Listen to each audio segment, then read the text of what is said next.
एकता कपूर का लॉकअप क्या सस्ता बिग बॉस बन जाएगा? भाई जब शो शुरू हुआ तो सबने कहा बिग बॉस का नाम नहीं लेना, ये बिग बॉस नहीं है, ये जेल है।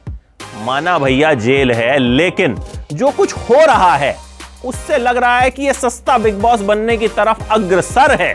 अग्रसर टाइप के वर्ड बिग बॉस में यूज होते थे, यहां इन्होंने क्या किया है, थोड़ी बहुत अंग्रेजियत भी डाल दी है। मतलब आवाज नहीं आती कि इंग्लिश का प्रयोग मत कीजिए, हिंदी में बात कीजिए, ऐसा कुछ नहीं आता। एक जेलर की आवाज आती है जो बड़ी अजीब सी लगती है। खैर, एपिसोड में क्या हुआ भैया, एपिसोड में जो हुआ उसे देखकर लगा सब कुछ स्क्रिप्टेड है। करणवीर बोहरा बार बार निशा रावल से पूछते हैं आपको नहीं लगता आपके बेटे को डैडी की जरूरत है? क्योंकि हमको पता है कि निशा रावल और उनके पति करण मेहरा के बीच इन दिनों विवाद चल रहा है। करणवीर बोहरा पूजा कर रहे होते हैं, मुनव्वर फारूक के बीच में कुछ बोलते हैं तो करणवीर कहते हैं जब तुम नमाज पढ़ रहे थे मैं चुप था ना, तो मेरी पूजा के वक्त भी तुम चुप रहो। तो क्या इस तरह की भी कुछ कंट्रोवर्सी क्रिएट करने की कोशिश की जा रही है?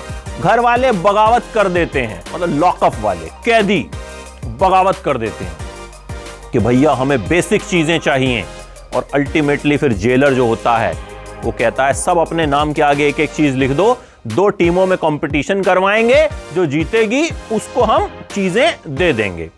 भैया कंपटीशन होता है, मतलब टास्क बोलते हैं ना, बिग बॉस में भी टास्क बोलते थे, यहां भी टास्क बोलते हैं। बिग बॉस में स्टोर रूम था, यहां स्टोरेज रूम है। तो पहला टास्क होता है कि कौन ज्यादा गिलास दूध पिएगा। तो सिद्धार्थ शर्मा जो है वो कहते हैं मैं 9 गिलास पी लूंगा। कंपटीशन शुरू होता है, साइशा कहती है मैं 8 गिलास पी लूंगी, लेकिन सिद्धार्थ 9 गिलास पी जाते हैं। लेकिन ये ना कंटिन्यूटी में नहीं दिखाते हैं, एडिट कर करके दिखाते हैं। तो हमको क्या पता कि 5 हो गए, 6 हो गए, क्या हो गए। खैर, अगला टास्क होता है जिसमें एक टीम से एक खिलाड़ी आएगा, दूसरी टीम से दूसरा खिलाड़ी आएगा।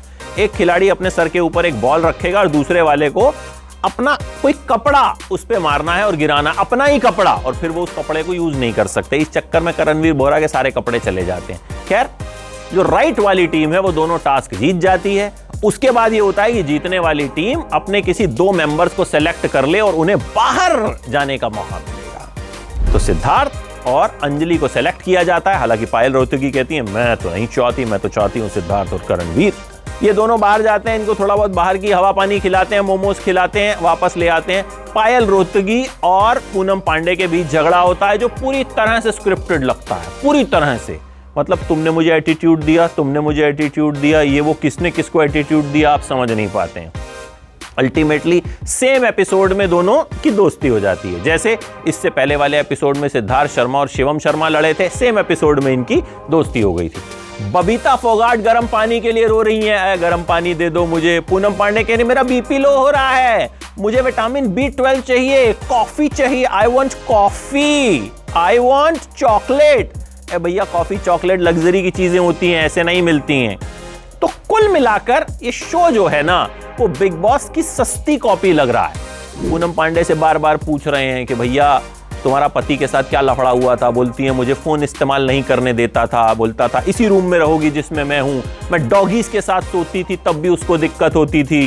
फिर एक ट्रूथ एंड डेयर जब चल रहा होता है तो मुनव्वर फारूकी जो है वो पूनम पांडे को बड़ी अश्लील सी लाइन बोलने को कह देते हैं कि छत पे चली जाओ और ऐसा कुछ बोल दो। अब मैं बोल के नहीं सुना सकता हूं आपको, लेकिन भाई कुल मिलाकर ये शो जो है ना, शुरुआत बड़ी अच्छी हुई थी, कंगना ने शुरुआत बड़ी अच्छी की थी, लेकिन अभी वो पेस इसमें आ नहीं रहा है, अभी वो दम इसमें दिख नहीं रहा है। ये खुद ही लोग बोलते हैं जब बगावत करते हैं, क्योंकि कैदी भी इंसान थे, हम कहेंगे क्योंकि कैदी भी ड्रामेबाज थे, और ये सब ड्रामा ही लग रहा है, स्क्रिप्टेड ही लग रहा है अभी तक। मुनव्वर फारूकी मुझे ठीक ठाक लग रहे हैं, क्योंकि असल में कॉमेडियन है तो बीच बीच में कुछ ऐसी चुटकियां लेते रहते हैं जो एंटरटेनिंग लगती हैं। इसके अलावा मुझे अभी शो में कुछ ऐसा लगा नहीं कि दमदार हो, लेकिन क्योंकि कंटेस्टेंट्स में दम है तो उम्मीद करते हैं आगे कुछ दमदार होगा। आपको कैसा लग रहा है बताइएगा कमेंट बॉक्स में आपकी राय।